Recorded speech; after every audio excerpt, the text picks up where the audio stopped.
Hello friends, আবার আজকে আরেকটা আমার ব্লগ চ্যানেলে ওয়েলকাম জানাচ্ছি। আর আহ, আরেকটা পুনকো শাক হয়েছে, যেগুলো আমি আজকে তুলে নেব। দেখুন কত সুন্দর হয়েছে। বর্ষার সিজনে অনেকটাই বড় হয়ে গেছে। আজকে এগুলো তুলে নেব। স্টক হয়েছে, এগুলো দেখা যাচ্ছে পুনকো। আর এই তো 3টে জায়গায় হয়েছে, যেগুলো আজকে আমার তুলে নেওয়ার চেষ্টা করব। দেখুন, আমাদের সঙ্গে থাকুন, ভিডিওটা খুবই এক্সাইটিং হবে। চলুন।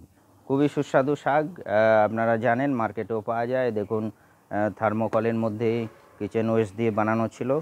আমি আজকে এগুলো তুলে নেব। একটু যথেষ্ট লম্বা হয়ে গেছে, সো নিচের দিকে হয়তো একটু শক্ত হবে, তো আমি অর্ধেক অর্ধেক করে কেটে নেব। দেখুন, আগে দেখেছেন আমার পালক, খুবই সুন্দর হয়েছিল। এই দেখুন পুনকো ক্লোজার ভিউ, দেখুন কত সুন্দর হয়েছে। ছুরি চাকু নিয়ে হাজির।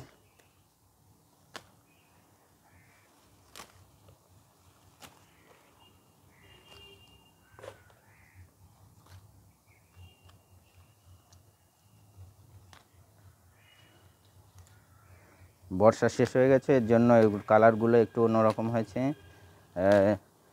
এই শাক খুব ইজিলি হয়ে যায়, এক মাস 1.5 মাসের মধ্যেই খাওয়ার উপযুক্ত হয়ে যায় শাকগুলো।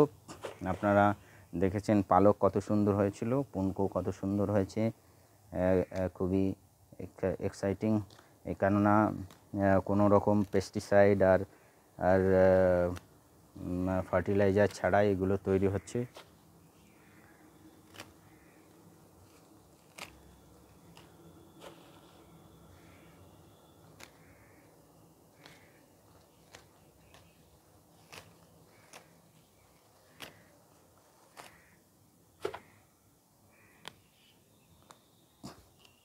এমনি এমনি ছেড়ে উপরে থেকে কেটে নিলাম, কেননা এগুলো শক্ত হয়ে গেছে নিচেরগুলো।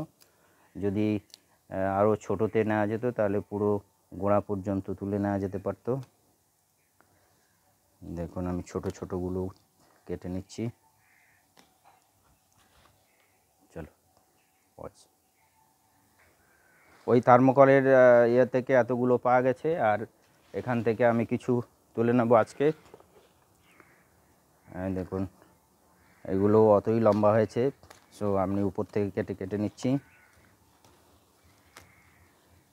আপনারা এই শাক কী নামে জানেন, অবশ্যই কমেন্ট করে জানাবেন।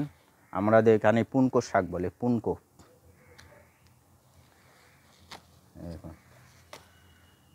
কতগুলো সাফিসিয়েন্ট? কটন।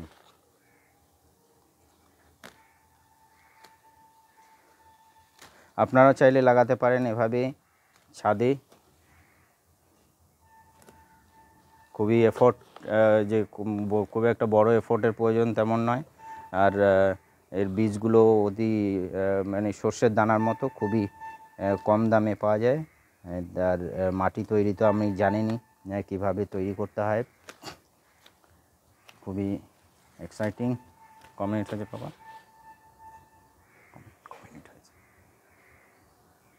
এই দেখুন, এতগুলো শাক যথেষ্ট আমাদের জন্য। পুরোপুরি তুললাম না, আরেক দিন তুলে নেব। আপনাদের ভিডিও কেমন লাগলো অবশ্যই জানাবেন।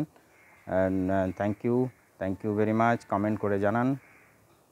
Thank you. চলো, 4 মিনিট নাকি?